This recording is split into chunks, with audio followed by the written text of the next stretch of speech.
नमस्कार दोस्तों, राधे राधे, जय श्री कृष्णा। आप सभी भक्तजनों का स्वागत है हमारे YouTube चैनल पर।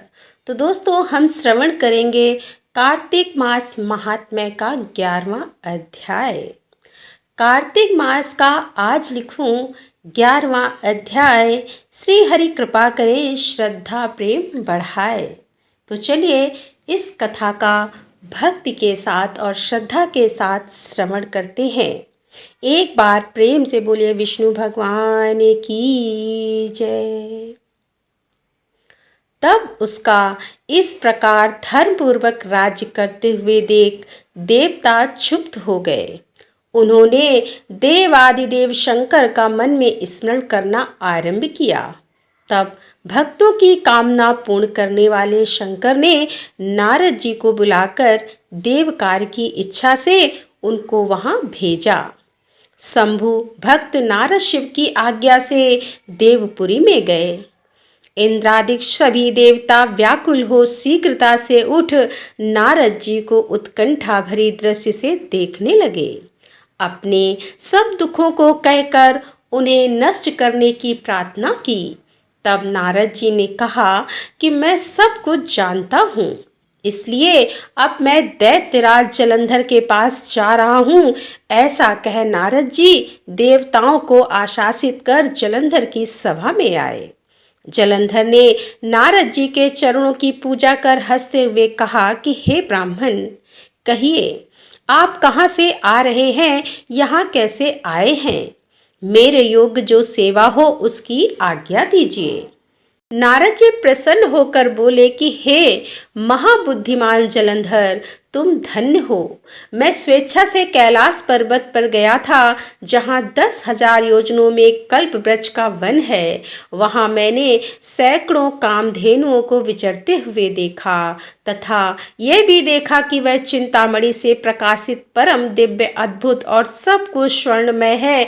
और मैंने वहाँ पार्वती के साथ स्थित शंकर जी को भी देखा, जो सर्वांग सुंदर और गौरवर्ण, त्रिनेत्र और मस्तक पर चंद्रमा धारण किए हुए हैं। उन्हें देखकर मुझे बड़ा आश्चर्य हुआ कि इनके समान समृद्धशाली त्रिलोकी में कोई नहीं है। हे दैत्येंद्र, उसी समय मुझे तुम्हारी समृद्धि का स्मरण हो आया और उसे देखने की इच्छा से ही मैं तुम्हारे पास चला आया हूँ। यह सुन जलंधर को बड़ा हर्ष हुआ। उसने नारद जी को अपनी सब समृद्धि दिखला दी। उसे देख नारद ने जलंधर की बड़ी प्रशंसा की। कहा कि निश्चय ही तुम त्रिलोकपति होने के योग्य थे। ब्रह्मा जी का हंस युक्त विमान तुम ले आए हो और धूलोक, पाताल और पृथ्वी पर जितने भी रत्नादि हैं सब तुम्हारे ही तो हैं। ऐरावत, उच्चश्रवा, घोड़ा, कल्प वृक्ष और कुबेर की निधि भी तुम्हारे पास है। मणियों और रत्नों के ढेर भी तुम्हारे पास लगे हुए हैं। इससे मैं बड़ा प्रसन्न हूँ, परंतु तुम्हारे पास कोई स्त्री रत्न नहीं है। उसके बिना तुम्हारा यह सब फीका है। तुम किसी स्त्री रत्न को ग्रहण करो। नारद जी के ऐसे वचन सुनकर दैत्यराज काम से व्याकुल हो गया।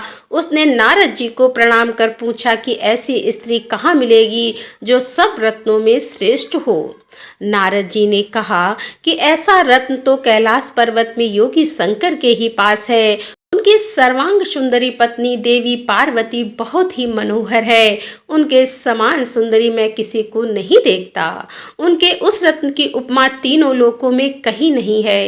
हे देवर्षि, उसी दैत्य से ऐसा कहकर देव कार्य करने की इच्छा से आकाश मार्ग से चले गए। अब राजा पृथु ने नारद जी से पूछा कि हे मुनिश्रेष्ठ, तब दैत्यराज ने क्या किया, वह सब मुझे विस्तार से सुनाइए। नारद जी बोले कि मेरे चले जाने के बाद जलंधर ने अपने राहु नामक दूत को बुलाकर आज्ञा दी कि कैलाश पर एक जटाधारी शंभु योगी रहता है, उससे उसकी सर्वांग सुंदरी भार्या को मेरे लिए मांग लाओ। तब दूत शिव के स्थान पे पहुंचा, परंतु नंदी ने उसे भीतर सभा में जाने से रोक दिया। किंतु वह अपनी उग्रता से शिव की सभा में चला ही गया और शिव के आगे बैठकर दैत्यराज का संदेश कह सुनाया। उस राहु नामक दूत के ऐसा कहते ही भगवान शूलपाणी के आगे पृथ्वी फोड़कर एक भयंकर शब्द वाला पुरुष प्रकट हो गया, जिसका सिंह के समान मुख था। वह नरसिंह ही राहु को खाने चला। वो बड़े जोर से भागा, परंतु उस पुरुष ने उसे पकड़ लिया। उसने शिव जी की शरण ले अपनी रक्षा मांगी। शिव जी ने उस पुरुष से राहु को छोड़ देने को कहा, परंतु उसने कहा, मुझे बड़ी जोर की भूख लगी है, मैं क्या खाऊं? महेश्वर ने कहा, यदि तुझे भूख लगी है तो शीघ्र ही अपने हाथ और पैरों का मांस भक्षण कर ले। और उसने वैसा ही किया। अब केवल उसका सिर शेष मात्र रह गया। तब उसका ऐसा कृत्य देख शिव जी ने प्रसन्न हो उसे अपना आज्ञापालक जान अपना परम प्रिय गण बना लिया। उस दिन से वह शिव जी के द्वार पर स्वकीर्तिमुख नामक गण होकर रहने लगा। राजा पृथु ने कहा कि हे नारद जी, ये तो आपने भगवान शिव की बड़ी विचित्र कथा सुनाई है। अब कृपा करके आप यह बताइए कि उस समय राहु उस पुरुष से छूटकर कहाँ गया? नारद जी बोले कि उससे छूटने पर वह धूर्त बर्बर नाम से विख्यात हो गया और अपना नया जन्म पाकर वह धीरे धीरे जलंधर के पास गया। वहां जाकर उसने शंकर की सब चेष्टा कही। उसे सुनकर दैत्यराज ने सब दैत्यों को सेना द्वारा आज्ञा दी। कालनेमी और शुंभ निशुंभ आदि सभी महाबली दैत्य तैयार होने लगे। एक से एक महाबली दैत्य करोड़ों करोड़ों की संख्या में निकल युद्ध के लिए जुट पड़े। महाप्रतापी सिंधुपुत्र शिव जी से युद्ध करने के लिए निकल पड़ा। आकाश में मेघ छा गए और बहुत अपशकुन होने लगे। शुक्राचार्य और कटे सिर वाला राहु सामने आ गए। उसी समय जलंधर का मुकुट खिसक गया, परंतु वह नहीं रुका। उधर इंद्रादि सब देवताओं ने कैलाश पर शिव जी के पास पहुंचकर सब वृतांत सुनाया और यह भी कहा कि आपने जलंधर से युद्ध करने के लिए भगवान विष्णु को भेजा था, वह उसके वशवर्ती हो गए हैं और विष्णु जी लक्ष्मी सहित जलंधर के अधीन हैं और उनके घर में निवास करते हैं। देवताओं को भी वहीं रहना पड़ता है। अब वह बलि सागर पुत्र आपसे युद्ध करने आ रहा है, अतएव आप उसे मारकर हम सबकी रक्षा कीजिए। यह सुनकर शंकर जी ने विष्णु जी को बुलाकर पूछा कि हे ऋषिकेश, युद्ध में आपने जलंधर का संहार क्यों नहीं किया और बैकुंठ छोड़ आप उसके घर में कैसे चले गए? यह सुनकर विष्णु जी ने हाथ जोड़कर नम्रता पूर्वक भगवान शंकर से कहा कि उसे आपका अंशी और लक्ष्मी का भ्राता होने के कारण ही मैंने नहीं मारा है।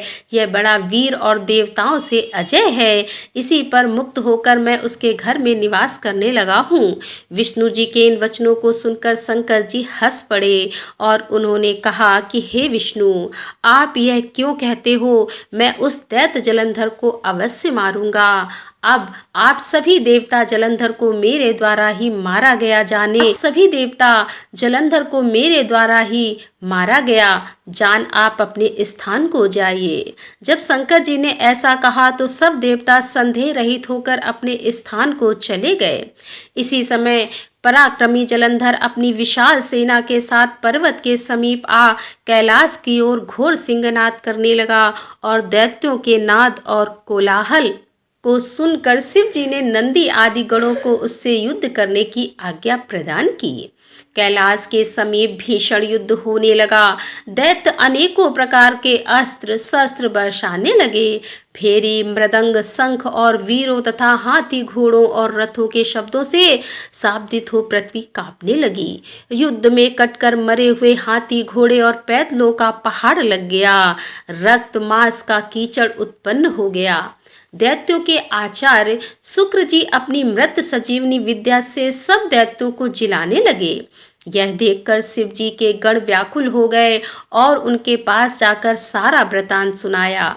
उसे सुनकर भगवान रुद्र के क्रोध की सीमा न रही। फिर तो उस समय उनके मुख से एक बड़ी भयंकर कृत्या उत्पन्न हुई, जिसकी दोनों जंघाएं ताल वृक्ष के समान थी। वह युद्ध भूमि में जा सब असुरों का चवन करने लग गई और फिर वह शुक्राचार्य के समीप पहुंची। शीघ्र ही अपनी योनि में गुप्त कर लिया। फिर स्वयं भी अंतर ध्यान हो गई। शुक्राचार्य के गुप्त हो जाने से दैत्यों का मुख मलिन पड़ गया और वे युद्ध भूमि को छोड़ भागे। इस पर शुंभ, निशुंभ और कालनेमी आदि सेनापतियों ने अपने भागते हुए वीरों को रोका। शिव जी के नंदी आदि गणों ने भी, जिसमें गणेश और स्वामी कार्तिक जी भी थे, दैत्यों से भीषण युद्ध करना आरंभ कर दिया। उस समय शिव जी के गढ़ प्रबल थे और उन्होंने जलंधर के शुंभ, निशुंभ और महासुर कालनेमी आदि को पराजित कर दिया। ये देखकर सागर पुत्र जलंधर एक विशाल रथ पर चढ़कर, जिस पर लंबी पताका लगी हुई थी, युद्ध भूमि में आया। इधर जय और सील नामक शंकर जी के गढ़ भी युद्ध में तत्पर होकर गरजने लगे। इस प्रकार दोनों सेनाओं के हाथी, घोड़े, शंख, भेरी और दोनों ओर से सिंहनाद से धरती त्रस्त हो गई। जलंधर ने कुहरे के समान असंख्य बाणों को फेंककर पृथ्वी से आकाश तक व्याप्त कर दिया और नंदी को 5, गणेश को 5, वीरभद्र को एक साथ ही 20 बाण मारकर उनके शरीर को छेद दिया और मेघ के समान गर्जना करने लगा। यह देख कार्तिकेय ने भी दैत्य जलंधर को अपनी शक्ति उठाकर मारी और घोर गर्जन किया, जिसके आघात से वह मूर्छित हो पृथ्वी पर गिर पड़ा। परंतु वह शीघ्र ही उठ पड़ा और क्रोधविष्ट और कार्तिकेय पर अपनी गदा से प्रहार करने लगा। ब्रह्मा जी के वरदान की सफलता के लिए शंकर पुत्र कार्तिकेय पृथ्वी पर सो गए। गणेश जी भी गदा के प्रहार से व्याकुल होकर धरती पर गिर पड़े। नंदी व्याकुल हो गदा प्रहार से पृथ्वी पर गिर गए। फिर दैत्य ने हाथ में परिध ले शीघ्र ही वीरभद्र को पृथ्वी पर गिरा देख शंकर जी के गढ़ चिल्लाते हुए संग्राम भूमि छोड़ बड़े वेग से भाग चले। वे भागे हुए गढ़ शीघ्र ही शिव जी के पास आ गए और व्याकुलता से युद्ध का सब समाचार कह सुनाया। लीलाधारी भगवान ने उन्हें अभय दे सबका संतोष वर्धन किया। तो दोस्तों, यहाँ पर कार्तिक मास की सुंदर एवं पावन कथा का समापन करते हुए इसके आगे की कथा लेकर हम आपके सामने उपस्थित होंगे। तब तक के लिए राधे राधे, जय श्री कृष्णा, हर हर महादेव, जय भोलेनाथ की।